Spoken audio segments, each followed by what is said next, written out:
Short ball पे ये shot कौन खेलता है यार। अगर मैं होता ना बस बॉल को देखता और शानदार। खुद को एक्सपर्ट समझते हो तो खेलो प्लेयर स्पॉट पर लोएस्ट एंट्री फी में। So good morning everyone, morning news update में आप सबका वेलकम। और खबरें जो आई हैं अखबार में उनसे शुरुआत करते हैं। बाकी मैक्सिमम खबरें जो हैं वो आपको स्पोर्ट्स सेक्टर पर ऑलरेडी पता चल चुकी होंगी, लेकिन कुछ कुछ और खबरें आई हैं तो उनके बारे में इस सेगमेंट में हम लोग बात कर लेते हैं। अलग अलग अखबारों से एकजुट करके खबरें जो हैं वो मैं आपको इस वीडियो में बता दूंगा, ताकि खेल जगत में क्या कुछ चल रहा है वो आपको पता चल सके सिर्फ इस 10 मिनट के या 8-10 मिनट के वीडियो के बाद में। तो शुरुआत कर लेते हैं खबरों के साथ में। तो जो पहली खबर है वो टीम इंडिया से जुड़ी हुई खबर है।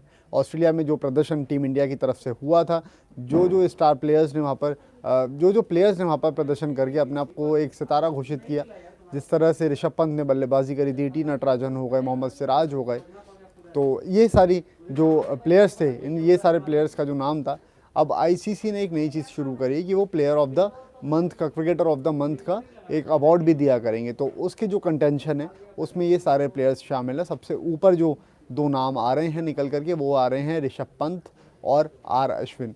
तो ये दो जो नाम निकल करके सामने आ रहे हैं।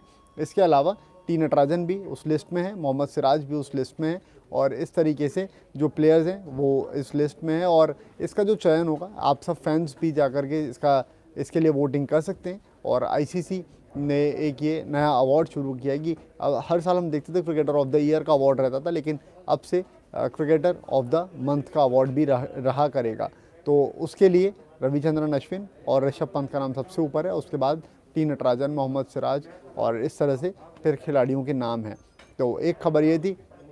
दूसरी खबर आपको पता चल चुकी है कि आईपीएल के लिए नीलामी होनी, ऑक्शन होनी है। उसकी तारीख 18 फरवरी ऑफिशियली अनाउंस कर दी गई है। हालांकि स्पोर्ट्स तक पर आपको लगभग 1.5 हफ्ते पहले मैंने ये चीज़ बता दी थी कि 18 फरवरी जो तारीख है वो तय की जा रही है ऑक्शन के लिए, और अब ये डिसाइड हो चुका है। इसका जो वेन्यू रहेगा वो चेन्नई में रहेगा।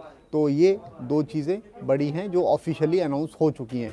इसके बाद जो एक आईपीएल के वेन्यू को लेकर के बहुत सारे क्वेश्चंस चल रहे थे, तो बीसीसीआई ने पहले भी इस चीज़ को बोला था, सौरभ गांगुली ने भी इस चीज़ को कहा था कि प्रायोरिटी जो दी जाएगी वो दी जाएगी कि वो भारत में आईपीएल के मैचेस करवा सकें। लेकिन अभी सिचुएशन कैसी है वो एसेस करना बाकी है। उस समय आईपीएल के आसपास सिचुएशन किस तरह की होती है वो देखने वाली चीज़ रहेगी। और अगर ऐसा होता है, अगर सब कुछ ठीक रहता है, तो फिर उम्मीद ये की जा रही है कि कुछ एक सिटी में बायोसिक्योर बबल बनाया जाएगा, और उसके बाद फिर जो वेन्यूज़ रहेंगे वो अलग अलग जगह पर 3 जो स्टेडियम्स रहेंगे उसमें मैचेस रहेंगे। तो अगर उस कॉन्टेक्स्ट में आप देखेंगे, और आईपीएल की कुछ फ्रेंचाइजीज़ की तरफ से भी स्टेटमेंट आए हैं, सोर्सेज बेस्ड रहेंगे, तो उन सब ने कहा है कि अगर ऐसी सिचुएशन रहती है और इंडिया में अगर सिचुएशन थोड़ी सी क्रिटिकल रहती है, तो फिर जो यूएई में जैसा पिछला सीज़न गया था उसी तरीके से इस सीज़न को भी यूएई में ही करा जा सकता है, और वहाँ पर भी आईपीएल हो सकता है लास्ट टाइम की तरह। तो दूसरी खबर ये थी। तीसरी खबर जो है वो आईसीसी रैंकिंग को लेकर के है। ओडीआई रैंकिंग जो है उसमें बल्लेबाजों की जो लिस्ट है उसमें विराट कोहली और रोहित शर्मा पहले और दूसरे नंबर पर बरकरार हैं अभी भी। विराट कोहली ने अच्छी बल्लेबाजी करी थी ऑस्ट्रेलिया में, जो आखिरी 2 मैचेस वो खेले थे, टेस्ट माफ़ी देगा ओडीआई मैचेस जो वो खेले थे, उसके बाद में इसलिए वो पहले स्थान पर बरकरार हैं। वहीं रोहित शर्मा, हालांकि पैंडमिक के बाद से, जब से कोरोना शुरू हुआ है उसके बाद से रोहित शर्मा ने एक भी ओडीआई मैच नहीं खेला है, लेकिन उसके बावजूद वो अभी दूसरे स्थान पर बरकरार हैं। और उम्मीद ये करते हैं कि इन दोनों का जो नंबर है ये आगे पीछे ही रहे और स्टार्टिंग में ही रहे, पहले दूसरे नंबर पे ही रहे ये, क्योंकि अब इंग्लैंड के खिलाफ भी जो सीरीज़ आ रही है, और अगर ये इनका अच्छा प्रदर्शन उसमें भी रहता है तो फिर रैंकिंग भी इनकी उसी तरीके से बनी रहेगी।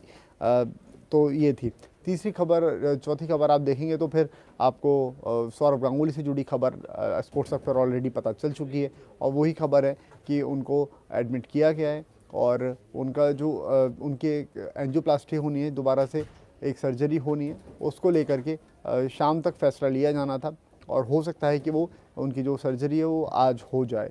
तो एक सौरभ गांगुली से जुड़ी खबर थी। उसके बाद में प्लेयर्स जो भी हैं इंडिया और इंग्लैंड के, वो सब चेन्नई पहुंच चुके हैं, बायोसिक्योर बबल में एंटर हो चुके हैं, प्लेयर्स के कोविड टेस्ट हुए हैं, सारी चीज़ें हुई हैं, वो सब भी आपने स्पोर्ट्स तक पर देखा होगा। तो एक खबर ये थी। उसके बाद में जो मॉन्टी पनेसर और इंग्लैंड के जो स्पिनर रहे हैं, उन्होंने एक स्टेटमेंट दिया, उन्होंने बड़ा स्टेटमेंट दिया है। वो ये कि जो इंडिया की यहाँ पर इंडिया का जो प्रदर्शन रहेगा इंग्लैंड के खिलाफ वो डिपेंडेंट रहेगा अश्विन के प्रदर्शन के ऊपर। मतलब अश्विन जिस तरीके से प्रदर्शन करेंगे, टीम इंडिया की जीत या फिर टीम इंडिया की परफॉर्मेंस उसके बेसिस पर रिलाय करेगी, उस पर बहुत ज़्यादा उन पर निर्भर होगी टीम।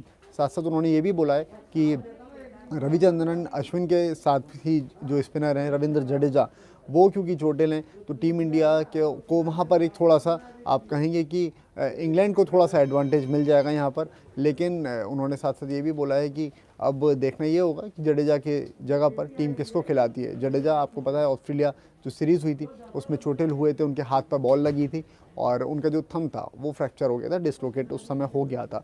तो उसके बाद से जडेजा बाहर चल रहे हैं और उनको 1 महीने के लिए लगभग रिहैब में लगेगा पूरा, ये चीज़ देखी जा रही थी। और इसके चलते ही उनकी जो टेस्ट सीरीज़ है उससे रविंद्र जडेजा पूरी तरह से बाहर हो चुके हैं, ये खबर भी आ चुकी थी। तो इस बात का थोड़ा सा एडवांटेज इंग्लैंड को मिलेगा, ये चीज़ मोंटी पन्नेसर ने कही है। उसके बाद में जो बाकी खबरें हैं वो मैं आपको थोड़ा सा बता देता हूँ।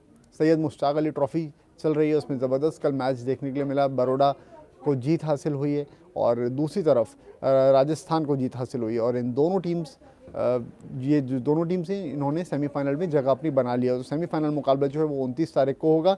उसका जो फिक्चर है वो मैं आपको बता देता हूँ। राजस्थान वर्सेस तमिलनाडु का मैच है और दूसरा मैच है बड़ौदा वर्सेस पंजाब का।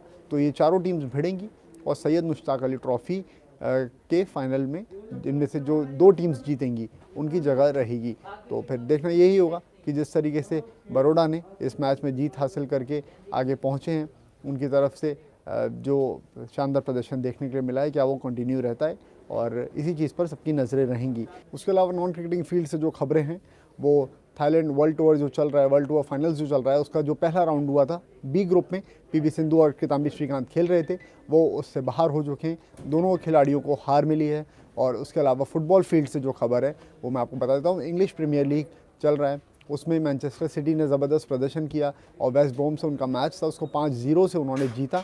और उसके बाद जो पॉइंट्स टेबल है उसमें वो मैनचेस्टर यूनाइटेड से अब ऊपर चले गए, पहले स्थान पर पहुंच गए हैं। तो मैनचेस्टर सिटी अब ने EPL की जो पॉइंट्स टेबल है उसमें पहला स्थान अपना हासिल कर लिया है कल जो मैच हुआ था उस मैच को जीतने के बाद। तो फिलहाल खबरें यही थी, मेजरली खबरें हम सारी कवर कर चुके हैं। जो बड़ी खबरें थी स्पोर्ट्स तक पर आप बने रहिए, क्योंकि कोई भी अपडेट्स अगर आएंगे तो वो आपको सीधे यहीं मिलेंगे। सौरव गांगुली से जुड़ी उनकी तबीयत को लेकर के अगर कुछ अपडेट आता है तो वो भी आपको स्पोर्ट्स तक पर मिलेगा। तो सारी खबरें आपको स्पोर्ट्स तक पर मिलती रहेंगी। स्पोर्ट्स तक को सब्सक्राइब करके रखिए, नोटिफिकेशन की बेल बजा करके रखिए। उसके अलावा मेरा इंस्टा हैंडल याग्निक.शशांक है। तो आज मैं कोशिश करूँगा कि आप सबके साथ में लाइव जुड़ सकूँ और वो समय डिसाइड करते 1 बजे के आसपास मैं ट्राई करूँगा कि मैं आप सबके साथ लाइव जुड़ सकूँ और आपके जो भी कुछ क्वेश्चंस रहेंगे वहाँ पर हम आगे बातचीत कर सकेंगे। तो इंस्टा हैंडल पर आज ठीक 1 बजे मैं लाइव आऊँगा और आप सबसे वहाँ पर वार्तालाप होगी। तो फिलहाल इस वीडियो में इतना ही है। इस वीडियो को देखने के लिए आप सबका बहुत बहुत शुक्रिया। Thanks for watching. स्पोर्ट्स से जुड़ी किसी भी अपडेट के लिए स्पोर्ट्स तक को सब्सक्राइब करें और हमारे फेसबुक और इंस्टाग्राम पेज को भी जरूर फॉलो करें।